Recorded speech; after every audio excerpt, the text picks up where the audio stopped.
Sustainability has been an important part of Serenbe's model from the very beginning, with priorities that start with land conservation, also limiting noise and air pollution, supporting local food systems, and effective stormwater management.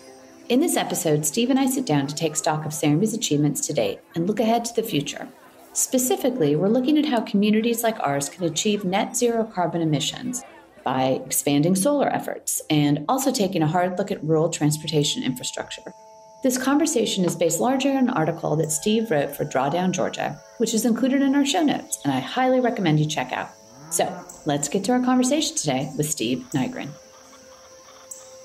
And so we started thinking about how do we save the natural landscape?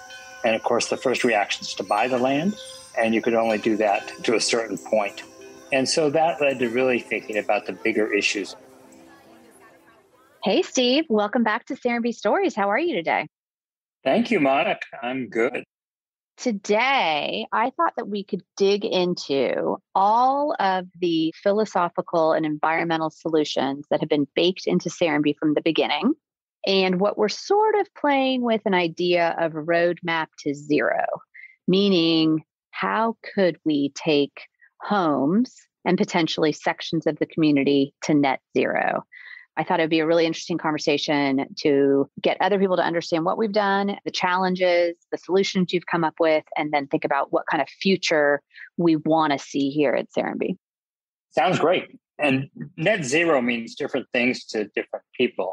How should we define that for everyone listening? Yeah, I think it's thinking about the carbon that you're using and the carbon that's coming in. How do we reduce it to no carbon usage? And so what does that mean, right? Because the house itself is full of carbon.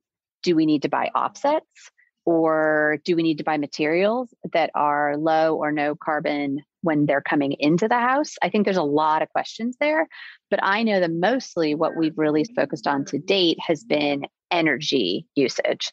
So I think we're going to talk about net zero energy usage in this conversation. I think there's a much bigger conversation about building materials in general, but I think for today, it's about energy. What do you think? I think today we can talk about that, but I think we have to be clear that it's a broader picture than just reducing the energy. Greenhouse gases come from so many different forms of our human activity. And so I just want to clarify that for everyone listening, because many times we think, oh, if we get to here, it's an energy discussion. And, we have to talk about soils and our plants and agriculture. And it's just a much bigger picture. Yeah. And I think you're right. I think we can talk about soil, food, agriculture. Those are areas you've also done a ton of work in. I think the building, the materials is where we're in the process of really digging in deeper with the Earthcraft certifications. And then I think we can talk about in the future, what are we missing? What other things do we have to do? Because you're right, it's a continuum and we're always learning every day and we're trying to figure out how can we do better. Agree. So wanted to point out that the very bedrock of Serenbe is really about conserving the land. So it's land conservation starts from the beginning. Where did that idea come from? Well, it was a selfish idea, I guess, if I were really be honest with it, because we had moved from the city and all the things that we saw as a problem with development. And we moved the family to the country, and we became concerned that urban sprawl was going to actually come out, as it has in most urban areas. And so we started thinking about how do we save the natural landscape? And of course, the first reaction is to buy the land, and you could only do that to a certain point. And so that led to really thinking about the bigger issues. And of course, Ray Anderson, the Rocky Mountain Institute were all my guides who had been doing this work 30 years ago. And so this is 20 years ago plus that we started looking at this. And it really is the basic that we haven't looked at the natural resources. And during my retirement years, we visited England frequently, and the contrast was astonishing. And as we talked to folks there, we realized that after World War II, they put good land policy in because the island could only absorb so much and they couldn't asphalt over it. And so it still felt country with a lot of density in the hamlets, villages, and towns. And so that became our real model, that there was a way to do this.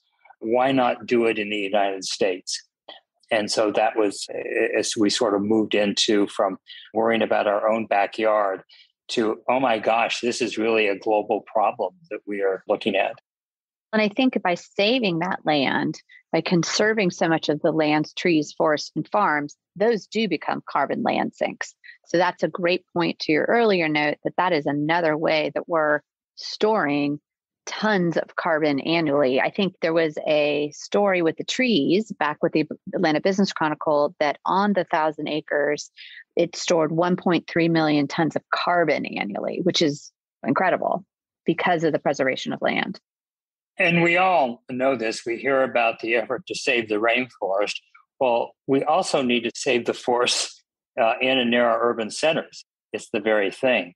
In addition to the carbon, and it's directly connected, is the air quality at Serenbe is very different than a few miles from us. And the reason is the prevailing winds blow northeast. And so southwest of Serenbe are thousands of acres of forest that have not been disturbed. And so that fresh air through those trees that are also dealing with the carbon are also providing that fresh air and cooler into our area. So there's a lot of tentacles that this really affects. And then we can get into all the health issues. That it isn't just about carbon neutral and heading to zero. It's many tentacles that all come together. But you're right. It begins with how are we treating the land in a balanced growth. And the important thing is development is not bad. It's the way we have been developing. And so what we're demonstrating here, and for the zoning that we put in place for the Chattahoochee Hill Country, 40,000 acres, is that we will put 20% more housing in 30% of the land per square mile than metropolitan Atlanta has done in a 17-county area over the last 3 decades, and disturbing 80% of the land while doing that. And Atlanta is no different than most of our major urban centers. And so this shows it's many times we think we have to stop development or we're going to oppose development coming in. And we need to really change the conversation is how do we accommodate the development in relationship to nature rather than imposing on nature?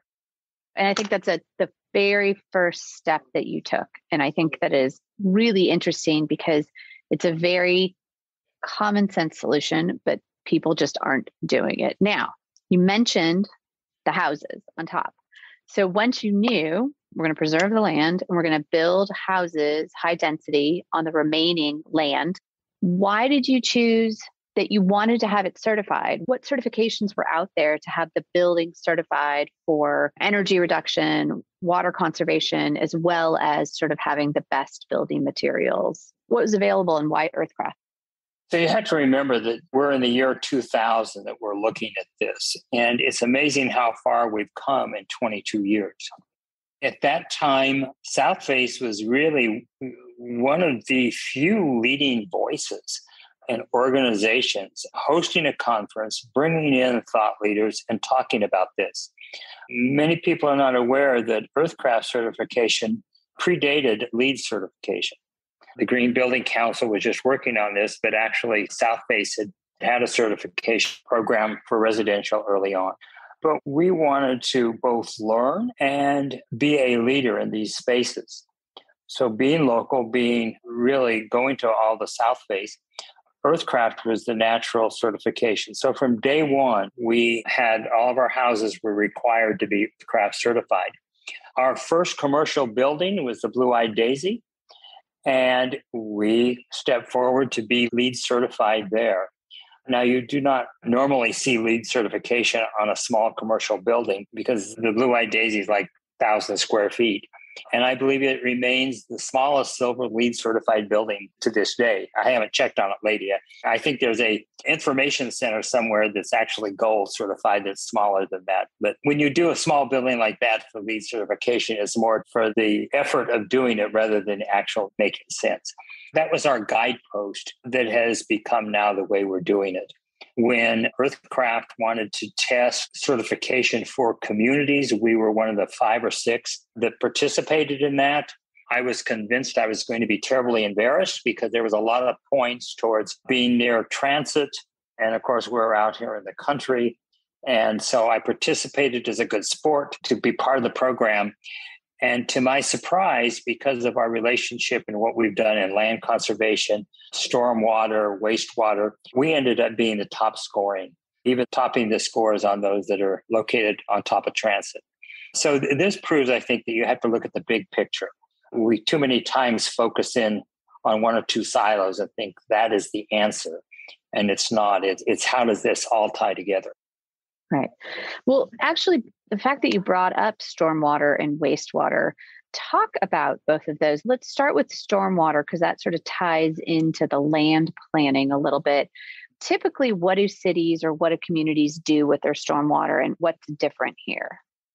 Usually, and the regulations focused on getting stormwater, controlling it on the site and getting it off the site. And so we've gone through decades of regulations of putting the stormwater in hard pipes, many times moving it to retention ponds that are usually mud pits. And you see them circled with chain link fences in many communities and industrial parks around the nation. Now, I was naive. I didn't know about any of these kinds of things. And so we hired some of the top experts recommended by the Rocky Mountain Institute.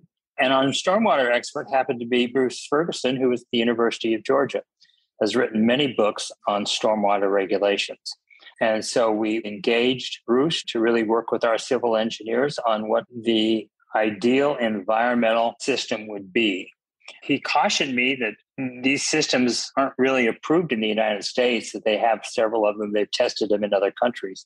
But of course, I was doing this not to be a developer, but to deal with a lot of these issues. And so we proceeded to design it and found out that he was right. We couldn't get it approved. And so we have a lot of stories around how we pushed and actually had to break the law to do that. All those regulations have been changed. And today you see bioretention swells, and it's becoming the new way to handle with stormwater. Now, this wasn't because of us. This was because we hired the experts that were pushing these buttons on many levels, and other people were.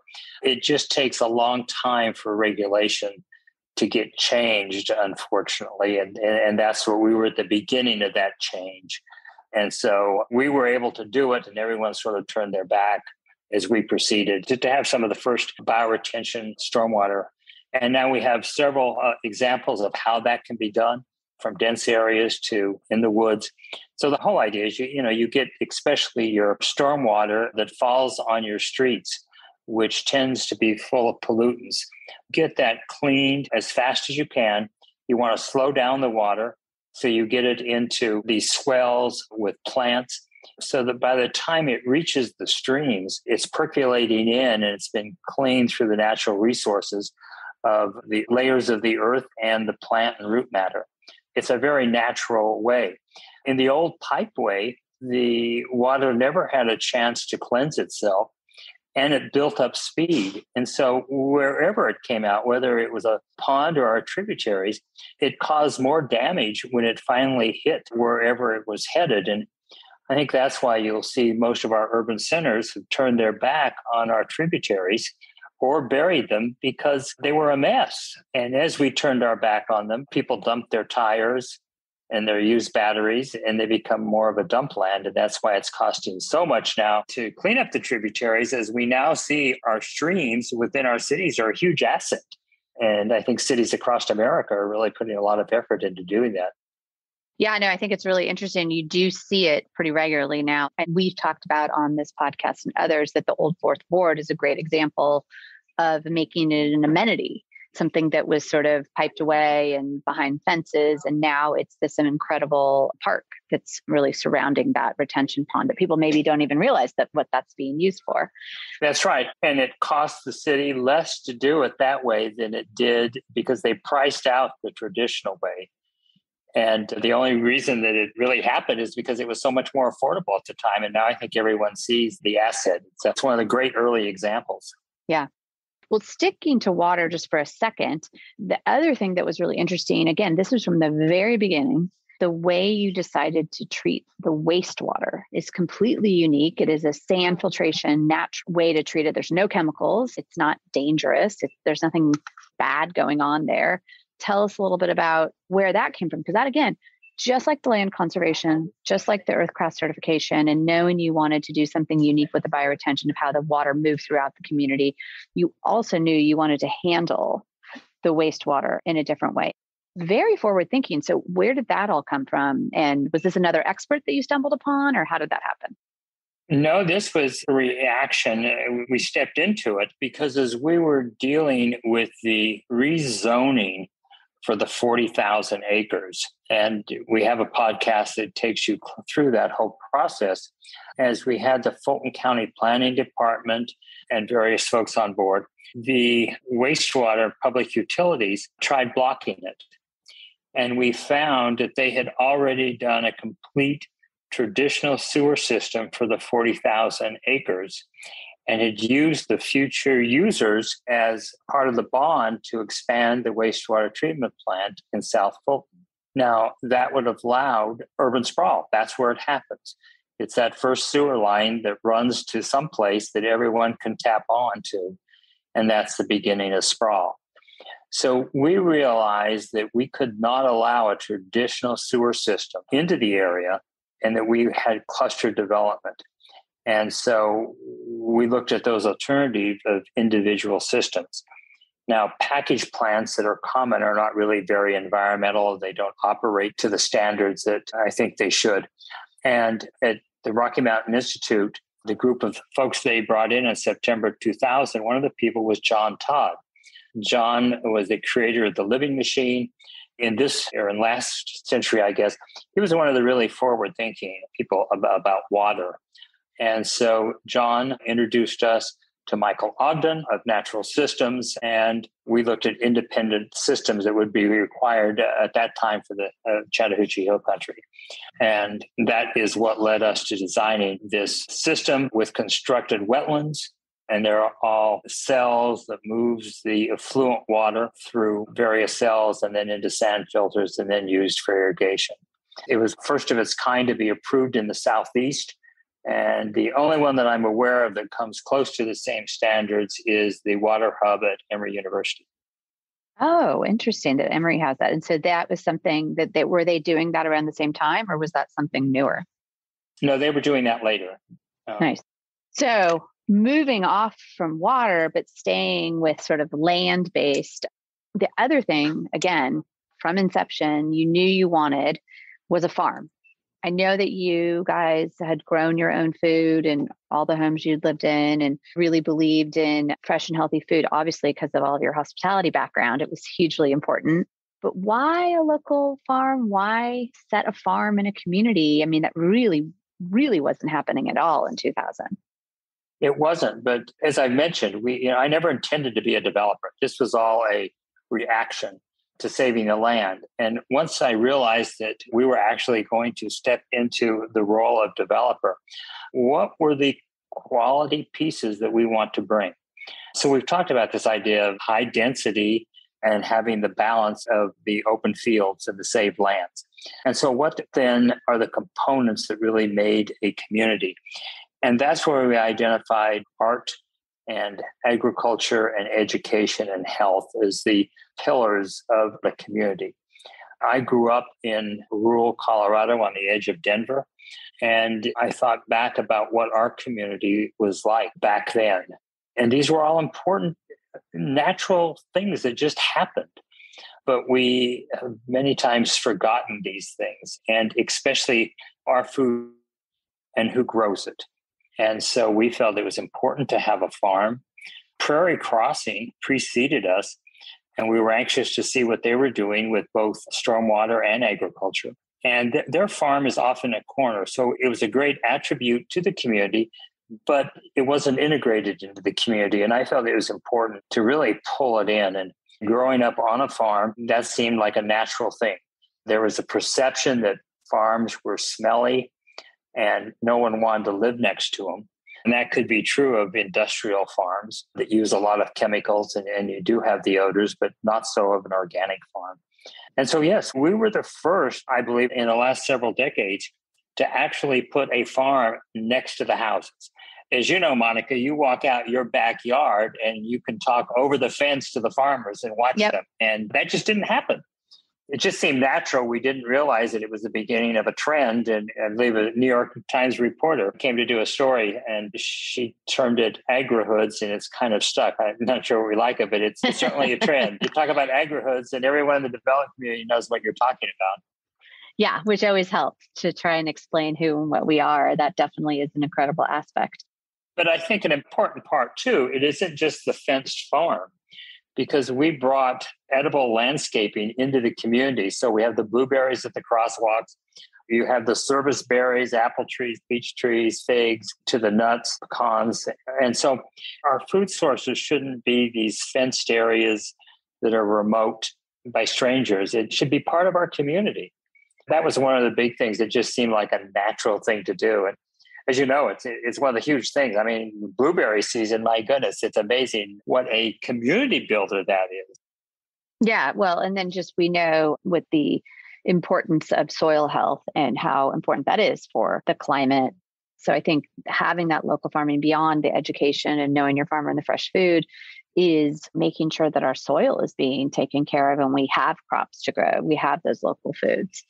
Jumping back to the buildings, and as well as these were sort of the pillars that you set up in the beginning, geothermal was something that you also had in the beginning. And I didn't realize that until it became more pervasive here at Serenbe, that actually we already had a couple original geothermal buildings in the community. And again, very early on, very forward thinking, but talk a little bit about geothermal, what that is, why you chose to use it in those original buildings, how you've hidden it.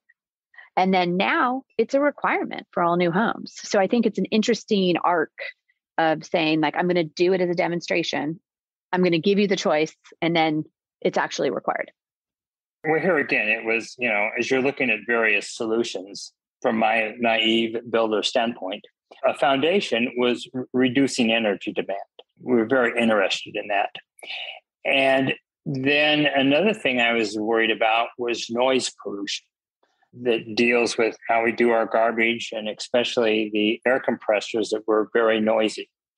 Our Blue-eyed Daisy courtyard is about 12 units to an acre.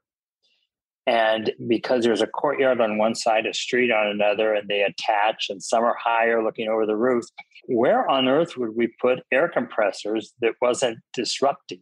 And when I think about 12 units and all of the air compressors that would be in this small area, it was going to be noise interruptive. And here we had this beautiful courtyard with a fountain designed by Ryan Gainey. And as I thought about all those noisy compressors, they were going to drown out the sound of the water.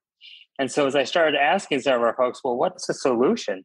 And I was introduced to geothermal, and found not only did it deal with my noise pollution, but it also reduced energy demand for the heating and air conditioning system by 50%. Oh, so wow. This seemed natural. So, of course, I said, we're going to do this. And this is in 2004 for all the units around the Blue-eyed Daisy. And we had to figure out how to pay for that premium. And we fronted that cost. And then we had a payback by whoever bought it. I think it was for 5 years at that time.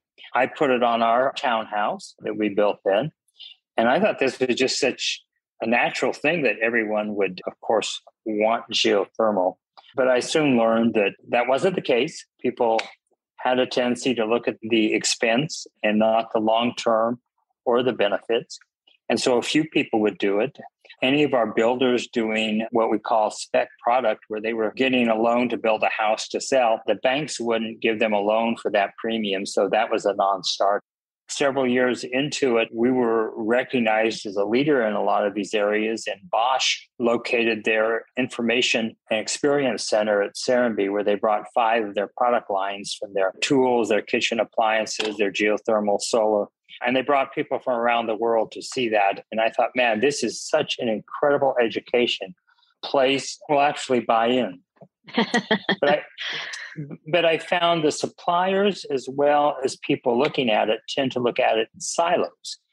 And they look at what the premium is and how many years it'll take for that payback. And that's kind of what everyone looks at.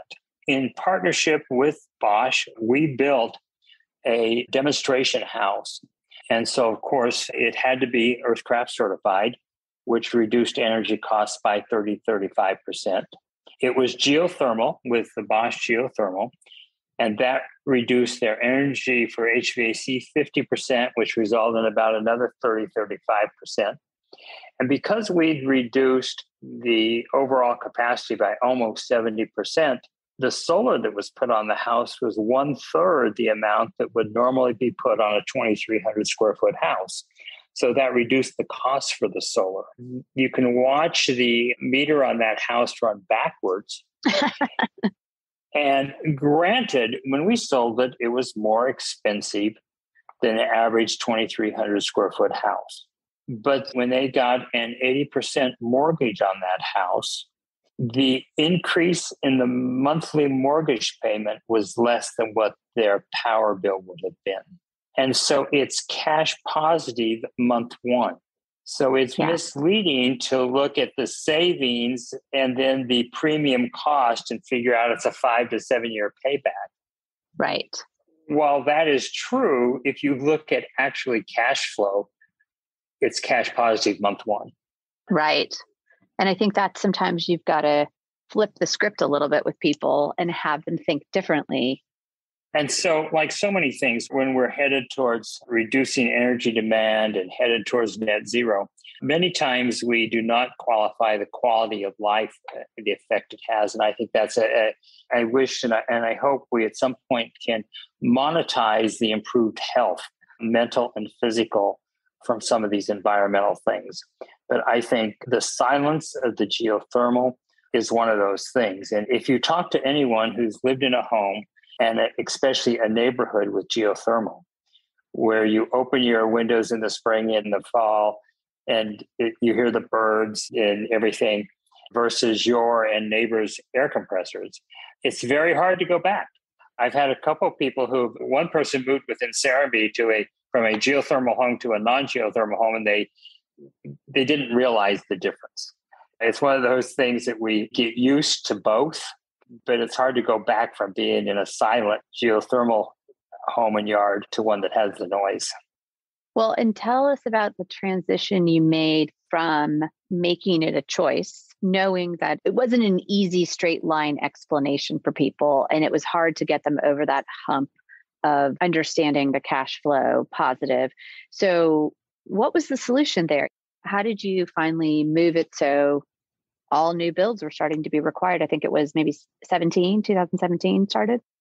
That's right. Well, I came to accept the fact that builders that were building things for resale simply couldn't participate. They couldn't get the appraisals from their banks to do that. So no matter how much I educated, that wasn't going to change. And when we were getting ready to break ground for Motto, our third community, which is the most dense of everything we've done, it's very dense, I realized that we had to solve this. And the only way to solve it, the only way I could require it, was if we did all of the pre-drilling or connected the lines to the lot, however we provided the geothermal. Because there's several ways to bring geothermal. You can do vertical, horizontal lines. You can go into the lakes and waters. And so there's various ways to do it. And so we decided to form our own utility. And then we do all of the initial drilling to provide those lines to the house. And then the builders agree to build a system that connects to geothermal. And then the first buyer then has the option to purchase that system and take all the credits. And so now Motto and going forward, it's all geothermal. And you really notice the difference. You walk through the community, even with construction going on, people notice it's quieter than most places. That's incredible. And I know that there's a newer neighborhood, or what we sort of call a pocket neighborhood, Lupo Loop, which is within Motto. It's on a beautiful ridge. And so you started thinking about the next step there, which was solar. But tell us about, now we've got the Earthcraft, we've got the geothermal. Solar has always been an option for people, but that's sort of very much a homeowner choice, just like I may or may not want granite countertops. But now with a lot of policy changes and pricing coming down, it's much more viable for the everyday homeowner. Talk a little bit about where you are with solar and where you want to go with that. Yeah, so from the beginning, we required all homes to be solar ready.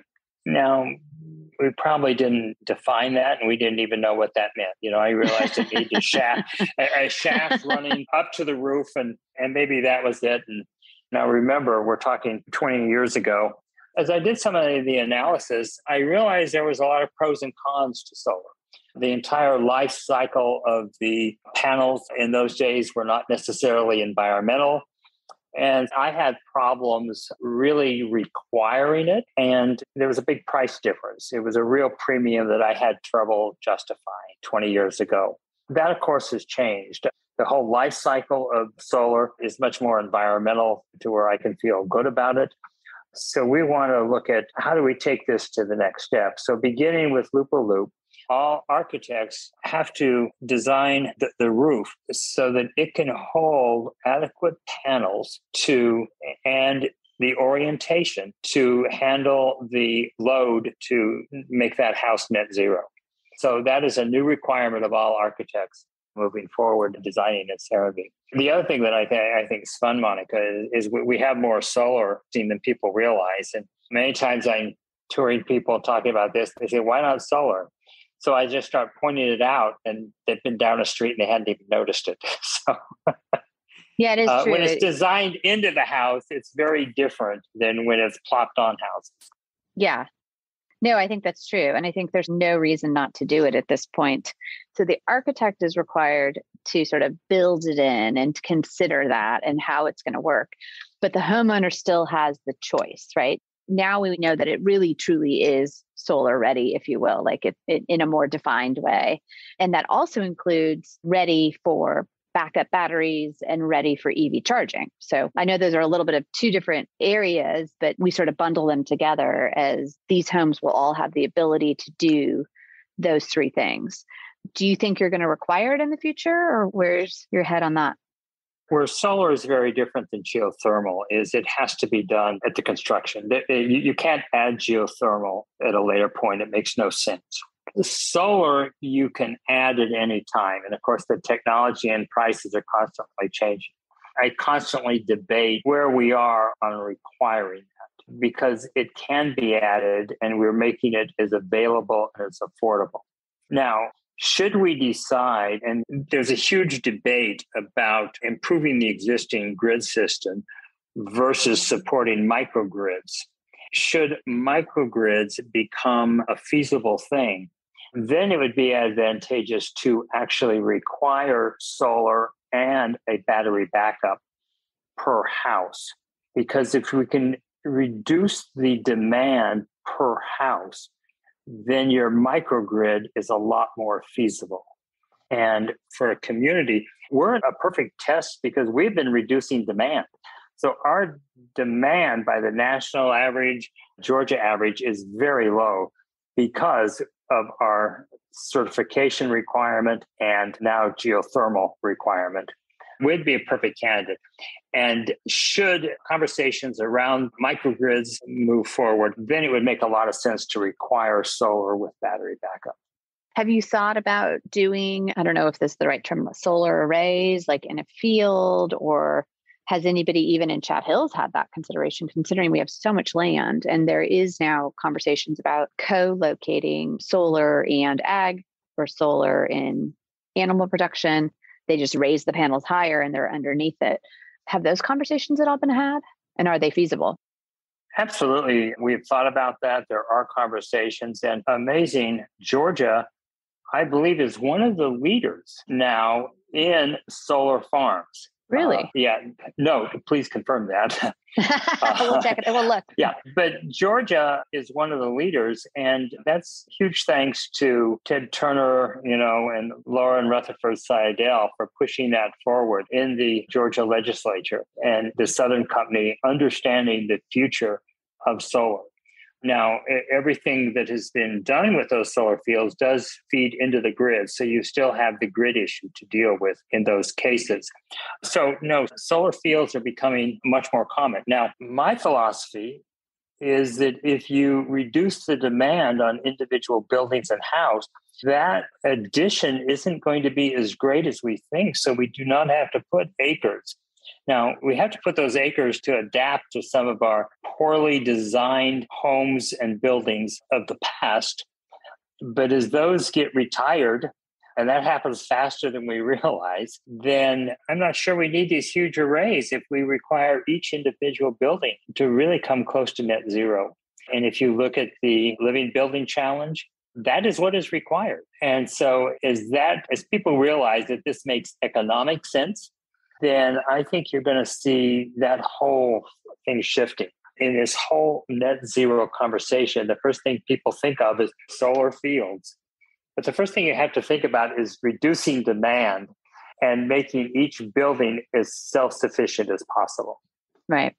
Well, and I think that as you build out new neighborhoods, there's an opportunity to rethink what kind of opportunities, because the builders even come to us with new ideas and innovations. And even Earthcraft is updating their requirements, I think, in this coming year to add more opportunities, whether that's the blow-in cellulose that goes into your house versus spray foam, or requiring heat pumps, which we're already doing with the geothermal, getting rid of the traditional gas.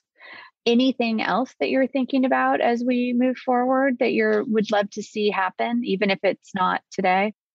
Well, I think also on the solar, to continue that, as we would put a solar field in, I've seen some of those that are done as art installations, and it's just a matter of not expensive. It's just how they curve, and it's just not rows. But I've done some estimates on putting them along our fence lines, which you see in Germany, so that we're already putting deer fencing around our farms, and all you would do is extend those posts. I mean, there'd be different posts that could hold an array of solar along the roadsides or the fence lines that divide the farms. I think of across many of our open fields that connect communities and inns, of having a covered walkway, and the top of that. I think in cities we're finding, we see where garages, it's an open air parking lot, but it's to cover now for garage. So suddenly they can charge a premium for parking there because it's undercover, but it's the solar. So I think if we did it, you wouldn't think of just a field that we could transition into a solar farm. It would actually have multiple uses and be visually attractive as well. Yes, I would say that I would not expect Serenbe to do it in the traditional way. They're going to find something different, something new to do. I think as you look at the things that are causing problems, generally, if you look at them, there are broken systems as well. And I think one of the most broken systems, the statistics are out there, is how we transport ourselves with one human in a multi-ton vehicle that's burning energy, requiring asphalt lanes. And no matter how you analyze this system, it's a broken system. I remember being at the TED conference the same year that I was at the Urban Land Institute conference, and this is 4 or 5 years ago now, they were both talking about this being one of the great changes in the next 20 years. And so the 20 years is ticking by. And I believe there's a statistic that 92% of our cars are parked all the time. Wow. And we have 3 paved parking spaces for every car. So if you look at all statistics, this is not a sustainable system that's going to crash once there are alternatives in place. And now with your various car share programs and Uber and Lyft and autonomous cars in the future, that this is going to be a changing system. And especially the 2 largest purchasing groups, the young people under 30 and those aging, they're all getting away from driving their own cars. This is why there's been a huge boom into walkable communities, whether it's in small towns or in the center cities, because we're really not addicted to cars as we have been for several decades. Mm-hmm. It's true. The car sort of created the suburb, right? And now we're trapped with that history. But that makes a great point that Serenbe is designed to be very walkable. And another sort of, I don't want to say an unintended consequence, but a kind of a fun unintention is golf carts. And now electric bikes are everywhere. The new thing. I mean, everybody's doing electric bikes all over. And then, of course, not to mention all of our urban cities, the scooters that are everywhere. Who would ever guessed how that would become a rage just overnight? And most cities are dashing to keep up with it. We understand the need and the convenience of it. Now we got to figure out how our infrastructure can handle it. Yeah, definitely. And the social fabric. Yeah. I think transportation is going to be one of the big things. They predicted this would be evolutionary 50 years ago, and we would have flying cars and all this kind of things. And the information age sort of took over. But now I think the transportation age is going to have a resurgence. We're going to see major changes in the next decade or two. I like that. The transportation age is upon us. Well, Steve, thank you. This was super informative and illuminating, even for somebody that's lived here for so long. And I think there's probably a whole nother podcast on just building materials. Maybe we can get one of our builders in to talk with us. That would be great. And even people in the supply chain on how this is changing. This whole thing of environment's going to change, mostly when the market starts demanding it versus when the leadership decides to change. Right. Thanks, Steve. Thanks, Monica.